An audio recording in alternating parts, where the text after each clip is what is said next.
நான்வெஜ்ஜே செய்யாத டைமில் இந்த மாதிரி சோயாவில் வறுவல் செஞ்சு சாப்பிட்டு பாருங்கள். கிட்டத்தட்ட நான்வெஜ் டேஸ்ட்லேயே இருக்கும். இது நீங்கள் சப்பாத்தி, சாம்பார், ரைஸ் இந்த மாதிரி எல்லாத்துக்குமே நீங்கள் சைடிஷாக வந்து ட்ரை பண்ணலாம். இது எப்படி செய்யுதுன்னு பார்க்கலாம். இப்போ ஒரு பாத்திரத்தில் கொஞ்சமாக தண்ணி ஊற்றிக்கோங்க. தண்ணி லைட்டாக கொதித்து வர டைமில் கொஞ்சமாக உப்பு சேர்த்துட்டு, இப்போ 200 கிராம் அளவுக்கு நான் சோயா அதில் சேர்த்துக்கிறேன்.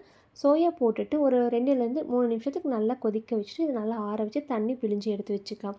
இப்போ நீங்கள் மீடியம் சைஸ் சோயா போடுறீங்க அப்படின்னா ஒரு 2 நிமிஷம் கொதிக்க வச்சா போதும். இல்லை சின்ன சைஸ் சோயா அப்படின்னா 1 நிமிஷத்துலேருந்து 2 நிமிஷம் இந்த மாதிரி கொதிக்க வச்சு இதை தனியாக வந்து தண்ணி ஃபில்டர் பண்ணிவிட்டு இதை தனியாக பிழிஞ்சு எடுத்துக்கலாம். நான் வந்து பெரிய சைஸ் சோயா போட்டிருக்கனால கிட்டத்தட்ட ஒரு 2 நிமிஷத்துக்கு மேலே நல்லா கொதிக்க வச்சுட்டு இதில் இருக்க தண்ணி ஃபுல்லாக வந்து வடிச்சிட்டு நான் வந்து பிழிஞ்சு எடுத்து வச்சுக்கிறேன். இப்போது அடுத்து சோயா வறுவல் செய்கிறதுக்கு தேவையான மசாலா எப்படி ரெடி பண்ணுறதுன்னு பார்க்கலாம். இப்போ ஒரு பேனில் கொஞ்சமாக 1 1/2 டீஸ்பூன் அளவுக்கு சோம்பு, 1 டீஸ்பூன் அளவுக்கு மிளகு, 1 டீஸ்பூன் அளவுக்கு மல்லி, ஒரு 6லேருந்து 8 காஞ்ச மிளகாய் சேர்த்துட்டு இது நல்லா வந்து வறுத்து எடுத்துக்கலாம். எண்ணெய் சேர்க்காமல் இதை நல்லா வந்து ப்ரௌன் கலரில் வர அளவுக்கு நல்லா வந்து ட்ரை ரோஸ்ட் மாதிரி பண்ணி எடுத்துக்கலாம். இப்போ இது நல்லா கொஞ்சம் நேரம் ஒரு 5 நிமிஷம் இந்த மாதிரி நல்லா வறுத்துட்டு கருக விடாமல் வறுத்துக்கோங்க. இந்த மாதிரி நல்லா வறுத்துட்டு இதை ஒரு மிக்ஸி ஜாரில் போட்டு இந்த மாதிரி ஓரளவுக்கு நல்லா ஃபைன் பவுடர் மாதிரி அரைச்சி எடுத்து வச்சுக்கலாம். இப்போ சோயா வறுவல் ரெடி பண்ணலாம். இப்போ பேனில் கொஞ்சமாக எண்ணெய் விட்டுக்கோங்க. எண்ணெய் ஓரளவுக்கு நல்லா காஞ்சதும் ஒரு 1/2 டேபிள் ஸ்பூன் அளவுக்கு சோம்பு சேர்த்துக்கிறேன். 2 கிராம்பு சேர்த்துட்டு இதை லைட்டாக வந்து எண்ணெயில் வறுத்துக்கலாம். அதுக்கடுத்து தான் கட் பண்ணி வச்சுருக்க பெரிய வெங்காயம் ஒரு 6லேருந்து 7 பல் பூண்டு சின்ன சின்ன பீஸாக கட் பண்ணிவிட்டு அதையும் இதில் சேர்த்துட்டு நல்லா எண்ணெயிலே வதக்கி விட்டுக்கலாம். இப்போ வெங்காயம், பூண்டு இது 2மே எண்ணெயிலே நல்லா வதக்கி விட்டுக்கலாம். வெங்காயம் கலர் பார்த்திங்க அப்படின்னா லைட்டாக ப்ரௌன் கலரில் வர அளவுக்கு நல்லா வந்து எண்ணெயில் வதக்கி விட்டுக்கலாம். இப்போ வெங்காயம், பூண்டு இது 2மே ஓரளவுக்கு நல்லா வதங்கினதும் இதில் கொஞ்சமாக வந்து இஞ்சி பூண்டு பேஸ்ட்டு சேர்த்துட்டு பச்சை வாசனை போகிற அளவுக்கு நல்லா வந்து எண்ணெயிலே வதக்கி விட்டுக்கிறேன். இப்போ வெங்காயம் ஓரளவுக்கு நல்லா வதங்கி இஞ்சி பூண்டோட ரா ஸ்மெல்லுமே ஓரளவுக்கு நல்லா போனதுக்கப்புறமா இதில் வந்து தக்காளி சேர்த்துக்கலாம். தக்காளி வந்து மீடியம் சைஸில் ஒரு தக்காளி வந்து சின்ன சின்ன பீஸாக கட் பண்ணி சேர்த்துக்கலாம்.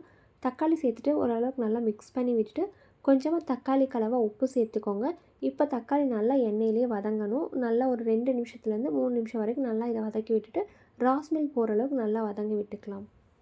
இப்போ தக்காளி ஓரளவுக்கு நல்லா வதங்கினதும் இதில் கொஞ்சமாக தண்ணி சேர்த்துக்கிறேன். தண்ணி சேர்த்துட்டு நல்லா மிக்ஸ் பண்ணிவிட்டு ஒரு 2 நிமிஷம் இந்த தண்ணி ட்ரை ஆகிற அளவுக்கு நல்லா கொதிக்க வச்சுக்கிறேன். இப்போ ஓரளவுக்கு தண்ணி ட்ரை ஆனதும் இதில் வந்து வேக வச்சுருக்க சோயா அதில் சேர்த்துக்கிறேன்.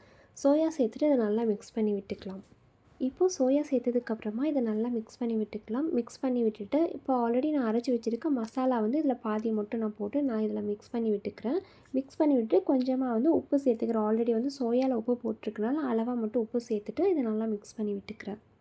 இப்போ சோயா எல்லாமே ஓரளவுக்கு நல்லா மிக்ஸ் பண்ணதுக்கப்புறமா இதில் கொஞ்சமாக மட்டும் தண்ணி சேர்த்துக்கிறேன். தண்ணி சேர்த்துட்டு இதில் கொஞ்சமாக ஆல்ரெடி இருக்க மசாலா பேலன்ஸையும் வந்து இதில் சேர்த்துட்டு நல்லா மிக்ஸ் பண்ணி விட்டுட்டு ஒரு 2 நிமிஷம் நல்லா அந்த தண்ணி ட்ரை ஆகிற அளவுக்கு நல்லா வேக வச்சுக்கிறேன். இப்போது ஒரு 2 நிமிஷம் விட்டுட்டோம் அப்படின்னா தண்ணி ஃபுல்லாக ஓரளவுக்கு நல்லாவே ட்ரை ஆகிடும். இதுக்கப்புறமா வந்து கொஞ்சமாக அதில் கருவேப்பிலை சேர்த்துக்கோங்க. சேர்த்துட்டு நல்லா மிக்ஸ் பண்ணி விட்டுட்டு இப்போ மறுபடியும் கொஞ்சமாக தண்ணி அதிகமாகவே சேர்த்துக்கலாம். தண்ணி சேர்த்துட்டு உப்பு தேவைப்பட்டால் நீங்கள் கொஞ்சமாக உப்பு சேர்த்துக்கோங்க.